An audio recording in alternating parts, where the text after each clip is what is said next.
Here, okay. Yeah. I'm gonna start it because I was like, okay, so tell me about your new album, because you just worked with Peter Cater, which is super exciting. Yeah. So the album just released on August 28th. So it's been out for a good few weeks now. And it was one of those projects that we had planned since 2019.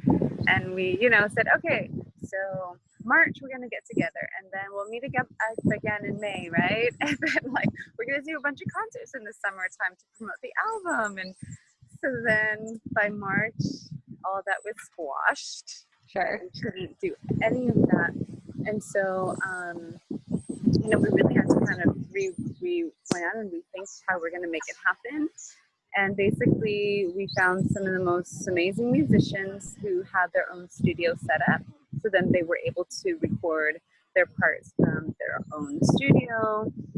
We didn't have to get together. I mean, it would have been amazing if Peter and I at least could have gotten together more to write together. And but you know what? We did it over Skype or FaceTime and Zoom. And he'll sit at his piano, I'll sit at mine, and we just sort of, with even that little tad of delay, still we were able to work and write together, which says it all. We can really do anything. Yeah. Would I have preferred to have Peter in the room with me? Absolutely.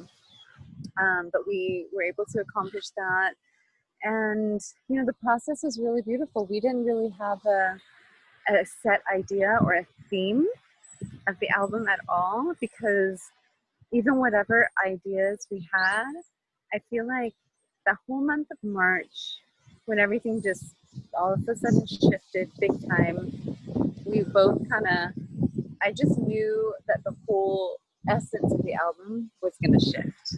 Mm-hmm. Like, there was just no way it would be pre-COVID pandemic ideas anymore, and I remember we couldn't really get into it that first month because we were so a bit disoriented. We had the son, had to figure all of that out, and logistically I had to figure all of that out on my end. And when we finally got our grounds, we got together over FaceTime, and we just powered through. I think once he started to get his ideas, they just kept flooding, all these amazing, beautiful songs that he was bringing to the table. And then I was able to write myself, and it was just sort of like this moment. We knew we had also a deadline, and we were behind because of everything. But I think we both worked really well under pressure. So I feel like the music in itself kind of gave itself its own theme, right? I think I kept saying, what is the title? What are we going for? And none of the songs ever had a pre-planned anything. And when we were about 75% through writing, I listened to the songs, and all I can feel was, wow, there is so much of this element of darkness merging into light. And it's just, the word light kept coming to me. Okay, there's something to do with light. And obviously, we need to really bring that right now, all of us, right? And so the whole concept became later on phenomena that happen on the planet and not on the planet that create light in some way. So I named one of the songs Stardust because it reminded me so much of being out in space and seeing Stardust. It's so gentle, it's so sweet. Another song I called it Supernova because it's this really powerful, a lot of really powerful vocal lines in there, and it just felt like an explosion of light to me. And so a supernova is that. It's like the oldest star that at its death, it becomes its brightest, and I just thought, wow, that in itself has so much meaning. And so the title Illuminance came from that, you know. And for me, I really hoped that no matter who's listening to it, that it will inspire people to really find their brightest light. And in this time, like just be with that. You know, no matter what is going on inside, no matter what's going on around you, just try to connect to that light source within you, because that's going to pull us through. And I think that individually, but humanity on a planetary level, you know. So I feel like the whole concept birthed itself through this time. And then just working with Peter, he's an exceptional, like, genius musician, songwriter. Some of these melodies that he came up with are like, they're so up and down and all over the place, but they're so beautiful. They're so emotional. And he is such an emotional being, a very high sensitive. And so I feel that's why when he improvises, it comes so naturally to him, you know? I just want to pause for a second, because I'm hearing you, but the dominant sound that I'm hearing is sort of like a kind of wind tunnel thing.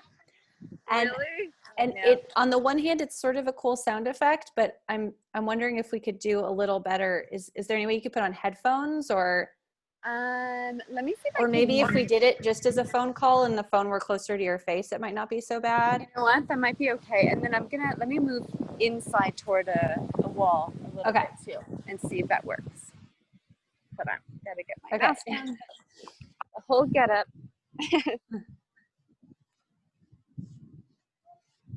Yeah, it's a bit windy today. Yeah, I mean, as a sound effect, it was very cool. I was sort of toying with that, but then I was saying it might be a little distracting, because I do kind of want to hear what you're saying. Yeah.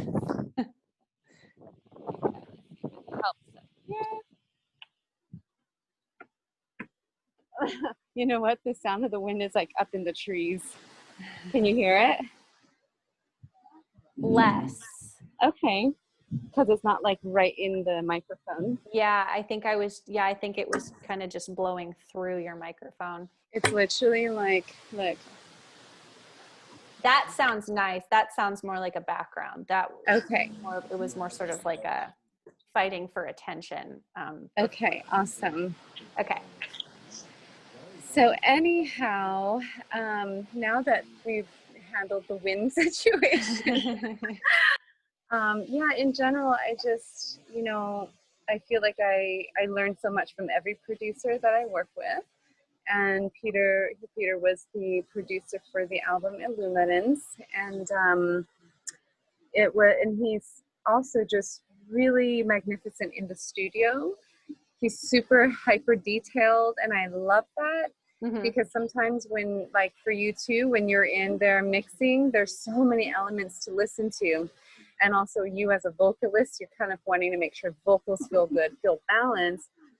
But having him there, he's so detailed with the arrangement and making sure that the balance is there. And there's a lot going on in every album. As simple as you try to make it, there's still so much happening. And we worked with some really beautiful, beautiful souls. Mark Gorman, he's recorded on every album I've put out, and he also recorded on this one, and he's just did a beautiful job. Can you hear all those people behind me? Yeah. That's like a new issue. It's okay. It's better than the wind. Yeah. Wait, hold on. Let me see if I can move over here.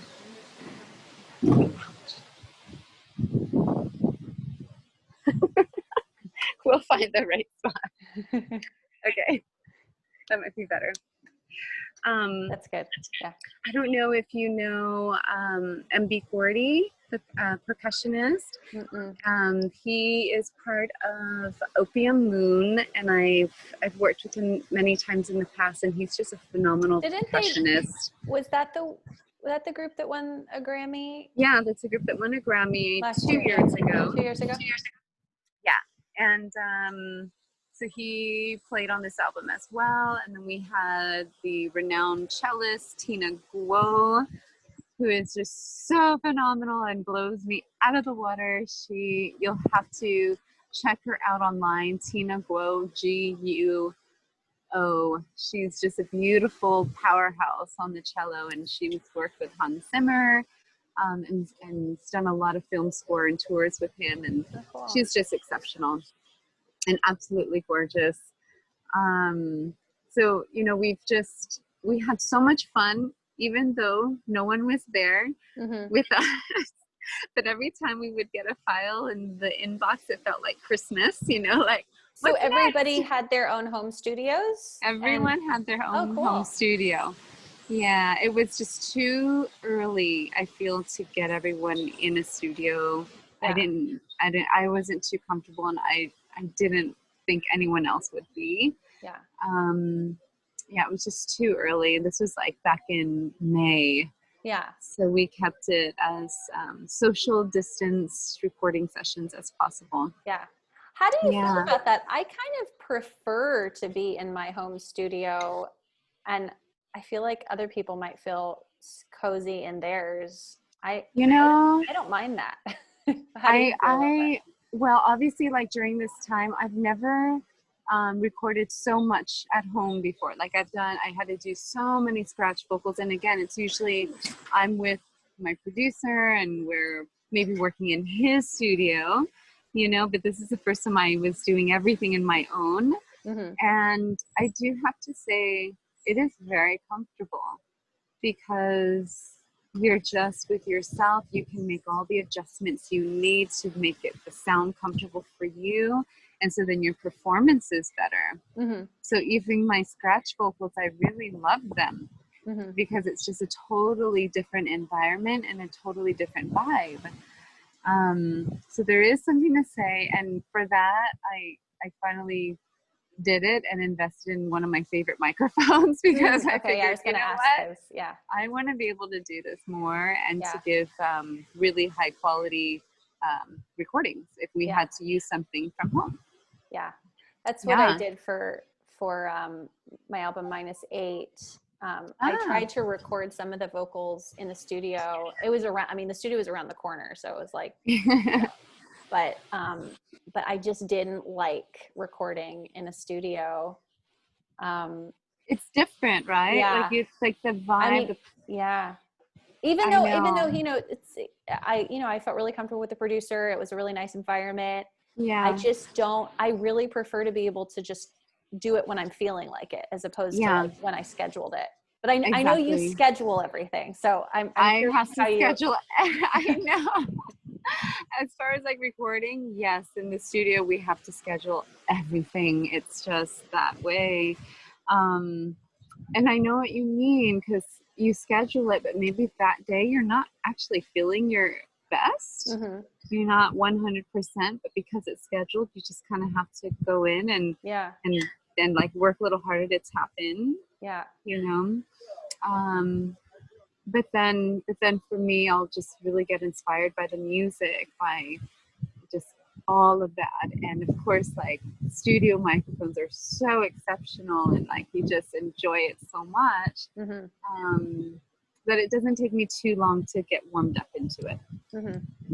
Yeah, it's a different thing. I mean, I suppose too, like, I'm not sure if you're used to doing pseudo live sessions with musicians where you have like a couple of different instruments in the studio together, and that does make a difference. But I feel like if you're just overdubbing, you know, why not have everybody in their own home? Yeah. In my, you know, from my perspective. Yeah, I think it's always a great option. What I did find though, and maybe it's because I've been working with Gerhard Yost, who's been my engineer for the last 5 years, and he's so detailed. Oh, I lost sorry, you. No, you're. I'm subtly trying to tell my son to go back in his room. If you see any more lip movement with no sound, that's what's going on.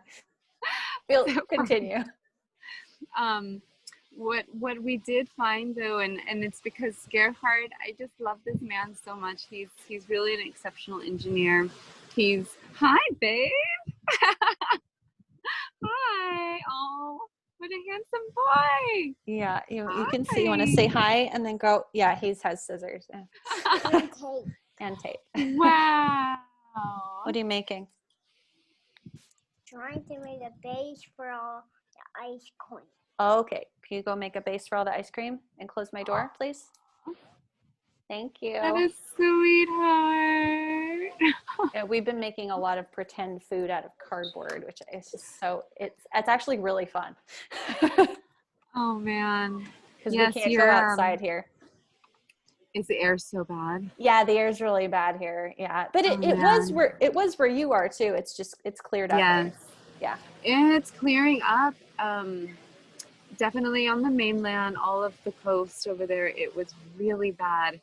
And my friend finally texted me today and said, hey, I could see your apartment now. It's been weeks. I couldn't see it because it was so thick and brown in the sky. Yeah. Then coming out to Catalina, we actually got a lot of the smoke out here. Oh, okay. Yeah, it washed out to the ocean. I think our air quality was like 158 at one point, and just gets kind of locked in the hills. So you couldn't run too far from it, unfortunately. But I mean, I really hope it's gonna clear up and the fires are just gonna be put out by rain. Yeah, we're expecting some rain in the next couple of days. It's funny, ours was like in the high 200s. Yeah, it was like the worst air quality on planet Earth a few days ago, which I thought was really interesting because that's always something that I've heard about, like New Delhi. When you land there, that like the air quality is so bad, and I was like, oh, you can see it before you land. Exactly. I know. I think this year is a little bit crazy. I've never seen it spread up north into the northern states and then inland so much before. I'm just used to sort of these California fires, but I've never seen it go up so high into the continent. Yeah. Really crazy. It's like a third of the United States is on fire. Well, and you know, I mean, not funny, but I don't remember it because as a child I was in Malibu when there was like 2 sets of pretty severe fires and we had to evacuate, but I don't ever remember the air being bad. Being so bad? Yeah, which is interesting. Yeah, I don't know. I have no idea what is happening. This year is just very interesting. It's almost like I feel like it's almost a sense of like, all right, bring it on. Like, what's next? What else do you the want to challenge aliens us are coming with? soon if they're not already here. Exactly. I don't know, and maybe the aliens are coming to actually save us. Right. Yeah, well, they definitely have some information. Yes, they do. Yeah. So what a year it's been. I mean, so much upheaval, so much transformation for people. I mean, this is like, I wonder if numerology wise, is the Earth in like a year 5 of change and transformation or something. It's so wild. Well, I heard that, at the beginning of the year, everyone was saying it was like 2020, the year of clarity, like because of vision, and so when I heard that, I was like, oh, it's gonna be like something the much more to heaven is gonna open up, it's gonna be heavenly, right? Oh no, it feels like the total opposite. But I feel like it's like it's like always been here, but we've just been pushing it down and pushing it down. It's like, it's the Pandora's box that we needed to be dealing with. Yeah, absolutely. It's all of the avoidance and, ignoring, what's happening on our planet and the things that we're not doing right. We're just being shown, okay, it's time now to really act. It's wild. I don't know what the next year, a couple of years is going to look like for us. Yeah, who knows? It's a whole new paradigm. I It feel is. like. We've already begun. Yeah. We've already begun. And we thought like the beginning of the Aquarian age was going to be something. Like, what age are we in now? We're gonna be in like our long flowy dresses and our flower crowns. That would be so lovely. Yeah. Well, Oh gosh. you can still dress up indoors, I guess. And Yeah. yeah. Yeah. I mean, you've had to homeschool. Were you always homeschooling? Is this not new? Well, yeah, I had been homeschooling until we moved to Washington, and then I put the boys in school in February. Oh gosh. And then 6 weeks later, they were home again. But Oh yeah. no. I like them being home. Yeah. I mean, only because they mostly do their own thing.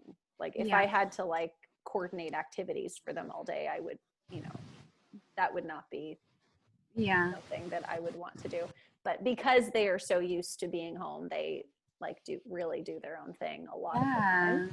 That's amazing. So, yeah. Did they like being in school for those 6 weeks? The younger one did, and the older one did not. Yeah.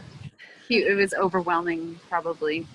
Amrit Ansher has never liked to participating in group activities. I see. So that was a little rough. But he did do well. But the younger one loves being part of group activities and being told what to do. So he loved that. He just didn't like having to wake up early. Yeah, who does? Yeah. So there might be some schooling in his future, but for right now, I mean, I got an email that was like, welcome back to school. We're doing it all online. I was like, well, that's silly. I'll just do it myself. I don't do it yourself. I don't want to have to like turn stuff in and be in school myself. Exactly. So, yeah. And then have them having to sit through, I don't know, at their age, do they have to do the whole Zoom thing? And yeah, they have to online. be on group calls. And I mean, try to get your little ones to sit for a group call. Really? Yeah, crazy. Yeah, they were trying to do that through his preschool, through like Prembeyant's preschool, and I was like, no way. Like I'm not sitting through it. But you know what? And it makes sense for those who are not used to having their kids in homeschool. For sure. But it's because the fact that majority of their life they were homeschooled, so it's not that big of a surprise or a shock for you, which is amazing. Sure. Well, I think too, like the kids, if you've been raised in an environment where you're like, all right, kids, now we're doing this. And suddenly the kids like, what are we doing now? Whereas my children was like, all right, see you, Mom. I'm off into the backyard or like to play my game or, whatever. So I'm going to go explore nature. Yeah, it's a different thing at our house, but yeah, I totally. It's beautiful. Totally it's beautiful. I wouldn't know. I don't have children. Yeah. Yes, or I don't know if ever. But I do love children so much. I do have to say, I feel like I turn into a little baby around babies. Like I want to just play. Like I want to, when I'm out in the water, I want to jump in the water with them. I want to go play on my paddleboard with them. Yeah. Well, it's so nice. I mean, you have so many children in your life. Like it's nice being in that aunt role because it's like all the fun without the responsibility. Exactly. What a great way to interact with kids. I can hang out. I'll come to Washington and I'll hang out with your kids. You and your husband go take a break. I'm a really good babysitter. Yeah, well, that's the other thing is like there are no COVID babysitters. At least not that I'm aware of. Yeah. Right. But so what are you like, what does your COVID life look like right now because you have all that touring planned, I know. So yeah, so I guess the cat is out of the box a little bit here, but in addition to the album that I did with Peter, simultaneously I was recording music with John Anderson. And so I don't know if you know who he is, but Who records Fiona Apple? Is that who you're talking about? he's from he's of the band Yes. No. Wait. Who am I thinking of? That's John Bryant. Anderson. John Anderson, he's the lead singer of Yes. Oh, you were telling me, I think you were telling me about this, and you didn't disclose who it was. Yeah, because at the time we were still, this was way back in February that we were talking, so we were still, working it out. And then when we finally worked it out, all this happened, but it didn't stop me. We went ahead and began recording. So I've recorded 2 songs that he had written that he'll be duetting on. And then we have several more songs that I'll be recording. But it's just been amazing too. He is an absolute magical artist, and, exploring his music and singing his music has been so much fun. Like, his music is so innocent, so pure, but it's still like pop rock-ish, new age-ish. I don't even know, what genre to even put them in, because it's so eclectic.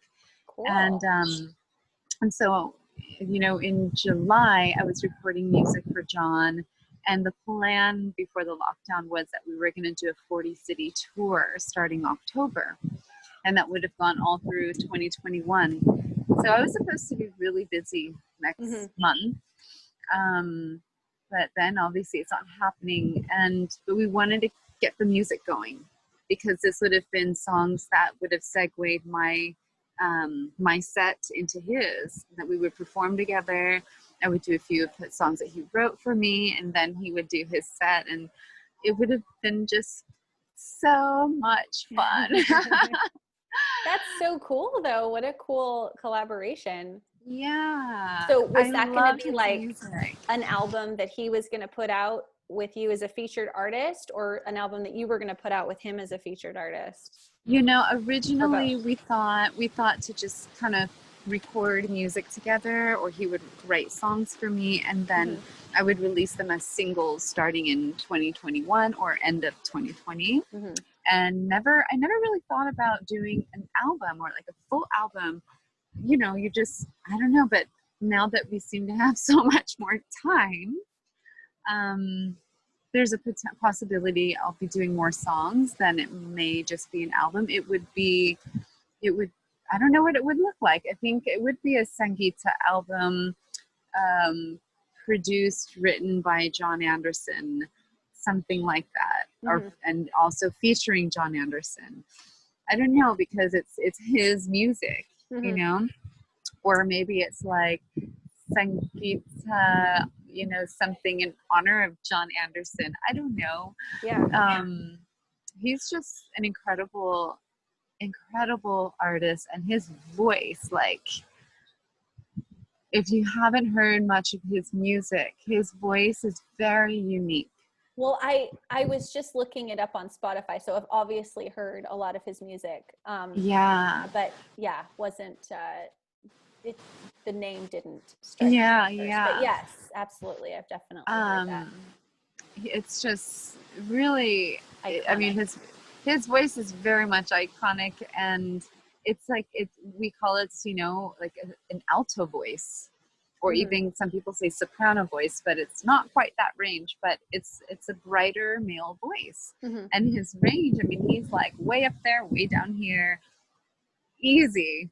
It's really impressive to hear him. And even now, he's in his 70s, and he still sounds incredible. Like, I hope I sound really good when I'm 70. It's like he's never aged. His voice just doesn't age. Yeah. Yeah, he's really a really, cool. really beautiful human as well. I remember Joan Baez saying that with age, everything starts to drop. So you lose like the higher range. But I think she was saying, like, you have to, like, make sure to use it, or it's gonna, like, so I assume if you're singing, you're not gonna. Yeah, as long as you're still, exercising those muscles for that upper range and doing your vocalies, especially when you are getting older, to not stop doing the exercises and just keeping it moving. It's like that 90-year-old woman who still does all those yoga asanas.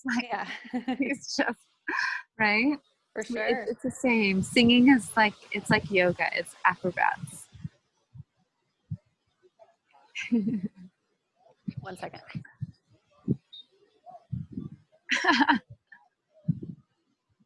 I got a present. Yeah, we'll see what it is.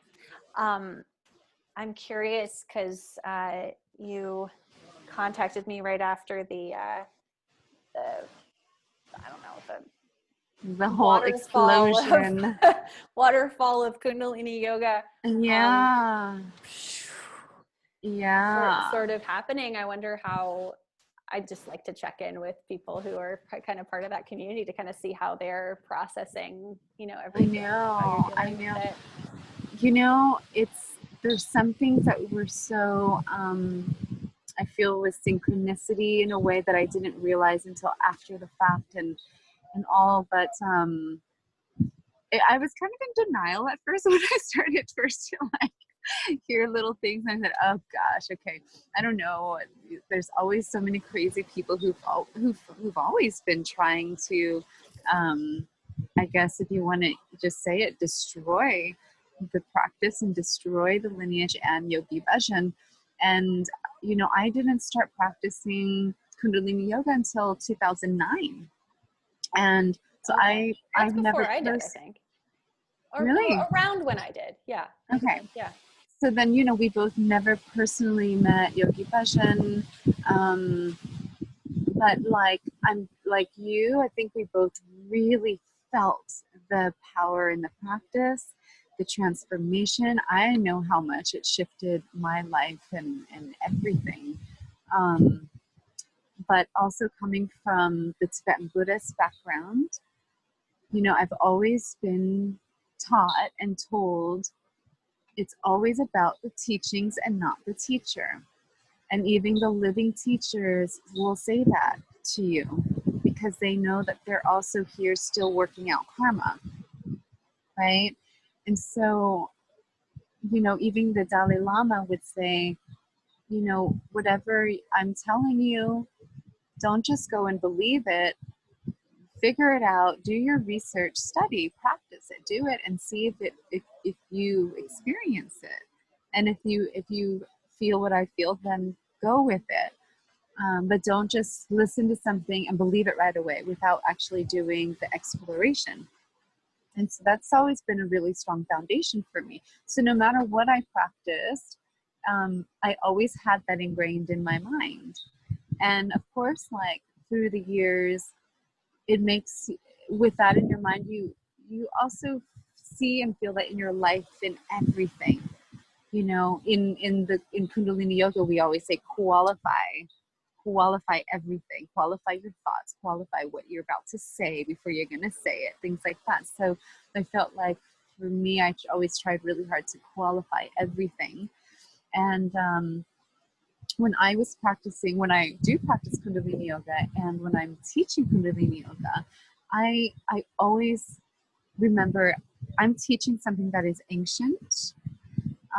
These asanas, whether Yogi Bhajan had kind of formulated the kriyas himself or not, a lot of these practices are a part of something that's old and ancient and sacred anyway, right? And for me, it transformed my life in combination of practicing Tibetan Buddhism. I never felt anything negative for me. And I can understand there's some teachers who have questioned if this is all true, if this is all a lie, am I hurting my students then while teaching? What am I supposed to do now? This is my life. This is everything I know. I haven't, and I don't think I'll ever feel that way, because I feel like as long as you're teaching, if you are holding the intention for those who are practicing with you to have a positive experience, then I feel that that is enough. Because if even in the Kundalini Yoga teaching, say it's the teacher, that you are the one that's like channeling. So if you are really holding in your heart to benefit them in that moment, then I feel like that's your perception. That is your projection. And that's what can actually manifest, you know. And this is not the first time that we've heard all of this kind of situation in teacher and lineage and such. And we just have to remind ourselves that we're all human. We are all human as long as we're in this body, no matter how divine our souls are, no matter where our souls have been, no matter how many lifetimes we have lived. You're still here. I'm still here. Yogi Bhajan was still here. And so we are going to have the humanness in us. And that's why we have to remember it's the teachings, not the teacher. Mm-hmm. You know, I don't believe in bad mouthing anybody, because we will never know. We will never know ourselves unless, yes, we've had direct contact and experience, no matter in this situation or not. But I just, it's hard to like blame and point fingers when I personally don't know. And again, it's my own personal projection and karma that I am hearing and seeing and experiencing, that other people have these experiences. So yet it's something for me to know that within my own consciousness, there's something that is like an impurity that still needs to be purified in a way. And this could have been from this lifetime or other lifetimes that it's coming up in this way. And in general, this whole year is like a massive purification on the most subtle levels in each of our beings, Mm-hmm. you know, and for each and every one of us, we're going to experience it differently. So it's really hard for me in any sense, in any situation, to just point fingers and say, you're the bad guy, you're the bad guy, you're terrible, you're terrible. Like they say, turn the finger around, and it's here because it's our karmic projections, you know, it's our stuff. Not to say in the illusion that's happening, what we're hearing and seeing, those stories, those situations are not okay, right? In any case, whether it be spirit in a spiritual setting or not. Mm-hmm. But this is something that we know that it's not okay. It's living in our consciousness. And so we know that it's not okay. And those are the things that we're trying to like purify within our own consciousness, our own bodies, our own minds, our own experiences. Right. So it's a tricky thing when we do live in this world of duality and we feel like everything that's happening is separate of us when it's truly not. Mm-hmm. And this is where I guess, like, no matter what is going on, this is where the compassion comes from. And this is where we have to find more compassion. Like, yes, we're projecting all of these things. We need to have compassion for those who have been affected. And also, in a sense, compassion for ourselves, knowing that, well, I'm seeing this because I probably did that myself in another lifetime is why I'm even seeing it or hearing about it. You know, it's a really profound concept, but I feel like we kind of understand this. We know this. And it's just about embodying it and remembering, like, we can't keep on pointing fingers and blaming, right? It's something for each and every one of us to work out. Yeah, it was interesting because initially when I heard rumors of it, I wasn't really practicing that much, so it didn't feel that personal, but my friend encouraged me to read the Premka book. Yeah. And that just like blew my mind. Yeah. But at that point, I really wasn't practicing Kundalini yoga that much, if at all. Mm-hmm. So it wasn't difficult for me to just go, right, like, okay, well, what does it matter? But I had been singing mantras that, you know, he may or may not have made up. So I put out this post that was like, you know, I won't be writing music to any more, you know, Kundalini yoga Yeah, I mantras. saw the post. Yes. But it really got me thinking. I was like, okay, so I'm okay with singing mantras that Guru Nanak wrote. How do I know what he did in his life? You know, who was he as a human being? I have no idea. But I you have know no idea what? who Jesus was. So like, I can't check the integrity of every single person. I have to just kind of go with like, I liked this, so Yes. I wrote music to it, you know? Yes, exactly. And that's where I feel this is where we would be depriving ourselves. If it feels right for you, if it shifts you in the most beautiful, bright, positive way that all you want to do is to just love everybody up after, it's, in my opinion, it's okay. It's good. And yeah, you can go check up on Guru Nanak, you can go check up on all these teachers in our history, but you probably will for sure find something. And why? Again, because they lived on this planet in this human body. Absolutely. You know, Yeah. I mean, look at the story with Bikram and Osho. And I mean, like, how much did they benefit people's lives, but how imperfect they were as humans. Mm-hmm. And whether they themselves really knew how imperfect they were, but when they stood there to teach, they completely went to a different space. Mm-hmm. You know, and when I look back and I see some of Yogi Bhajan's videos, there are moments that I do capture that when I feel like, oh, he's not really even present in his body, Mm-hmm. right? It's when he is present in his body, was probably when he was making these awful actions and judgments. Mm-hmm. It's, yeah, even for myself, I'm like, okay, when I teach, when I'm singing, I feel like I tap into a completely different space. And I lock into more of that divine side of Sangeeta. Mm-hmm. Then I step away and I live my life. And I do feel like I live a conscious, pure life. At the same time, oh, I know my humanness. I know those things that go on in my head. Mm-hmm. I know the things that I want to say and I have to stop myself. I know when I get triggered, like that is the human in me that I'm just like, well, Mm-hmm. you know, Yeah. okay, I still got so much to work on. Right. Well, So, and I think that part of not giving somebody that much power has to do yes. with just acknowledging that whatever you're getting from them is because you were ready to hear it. So I Yes. think about like, if I'm at Target and the cashier says something that like, you know, is some epiphany to me, and it, you know, it happens, like you're in conversation with people all the time and you're like, oh my gosh, I just got this great idea, or this just occurred to me. Wow, I'd never thought of this that way. Like, I don't go, oh my God, I now worship the Target cashier, you know? Yeah, Like, exactly. it's like, it's human interactions that you were ready for. And so Yes. it's normal.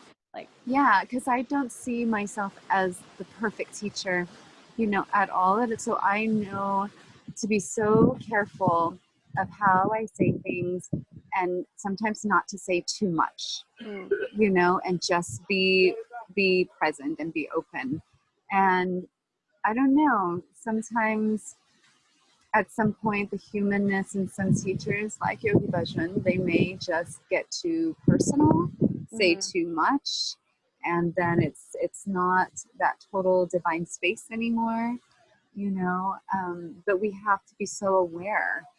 yeah. And you know, someone said to me years ago, they said, be careful, it's hard to be a teacher because your energy attracts similar energies, or like your history, things that you have had overcome, you may attract those who need to overcome those things that you once did, because now you're like a master at that issue that you can actually help somebody overcome it. And so you'll be drawing in that type of students, those type of students, but also to always remind them that you're just there to share something and that you are not necessarily their teacher. You know what I mean? That they have to figure this stuff out on their own, and to like empower them, because once they come, like they have this perception and then this expectation and then this thing that you have to live up to, which then maybe you, maybe not, or you may transform and never be that as what they expect you to be. And so a lot of people fall into the trap of living up to something that is not them or no longer them, you know, and then it becomes sort of this weird false energy situation, and it doesn't do anyone good. Yeah. So it's really important to always, when I hear someone say, follow me and only me, and if you don't, then you're never going to have a good life, I already know I'm checking out. That's Right. not okay. Right. A teacher should never say, I'm the one that's going to liberate you. Yeah. You know, I just, that I don't believe in. Yeah. Yeah.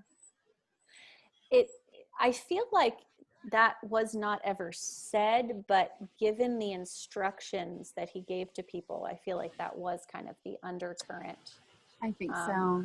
I think so too. But what and especially if you read the book, it was a lot of that, right? Yeah. Kind Yeah. of explained. There was this great podcast that Shubid did. I think it's called The One Podcast he did with Philip DeSlip. It's so great because Philip goes into like the history of yoga in the United States from the 1920s onward. I mean, it's really like an epic podcast.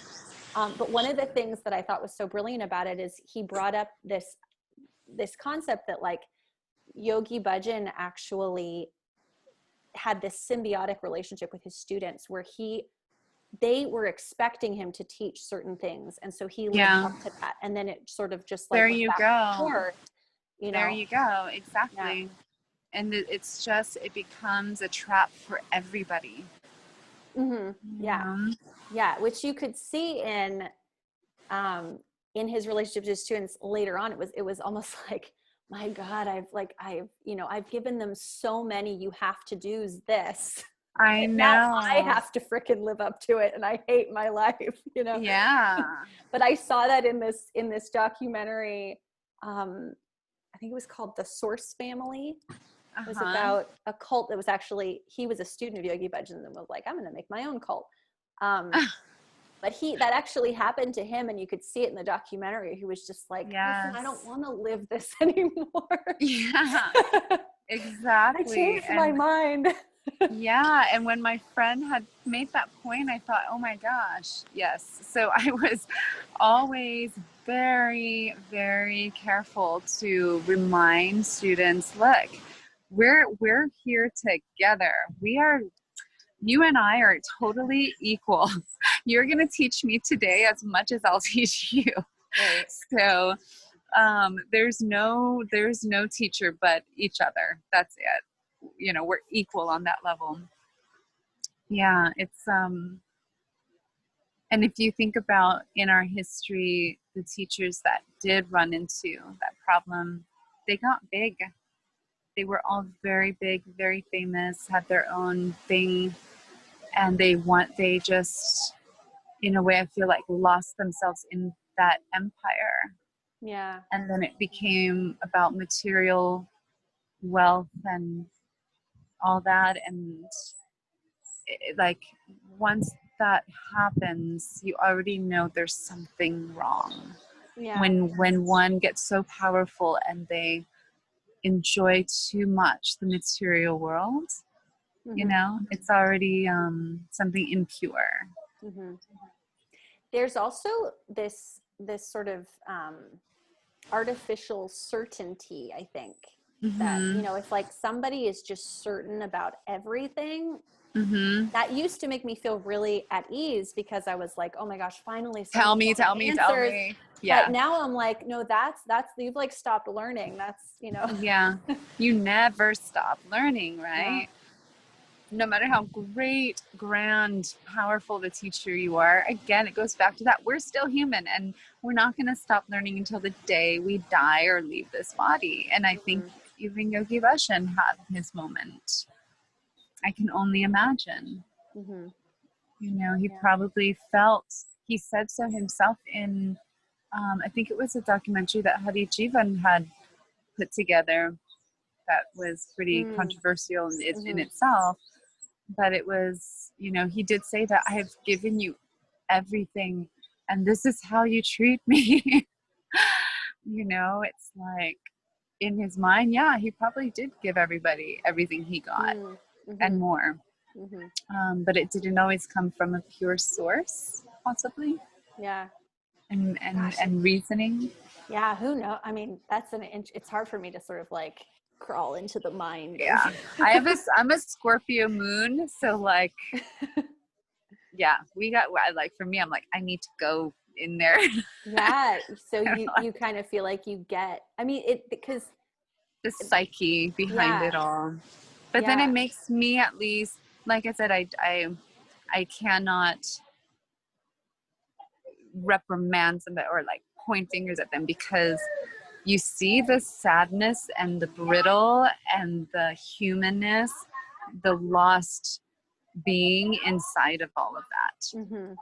And for whatever reason, it just got deeper and deeper in that dark space. Yeah. That was part of Premka's, or Pamela Dyson's book too, where when she leaves in the book and he gets really, he like begs her to stay, like he's terrified. Yeah. That was a really interesting moment for me in reading the book. Because I'd never seen, I mean, the very book, very I'd never human, seen right? him in any of those ways, right? Like I didn't know any. So yeah, it was very human, and it gave you kind of like a window into maybe what was going on for him. Yeah. He's trying to like maintain this thing that he's created, and he's afraid of losing it. Yeah, exactly. So, exactly. I know. Power strategies. Very much. Yeah. And that in itself is not, it's not divine when you want power. Right. It's not about benefiting all beings. It's not about being like what the Buddhists teach. It's not about being the bodhisattva. You're really out there trying to truly help somebody without wanting anything. I don't know. Just all these little things to ponder on. But one of the things that I think is really positive about all of this is that we are, we're realizing that we cannot look to other people to be the best version of ourselves. Absolutely. Yeah.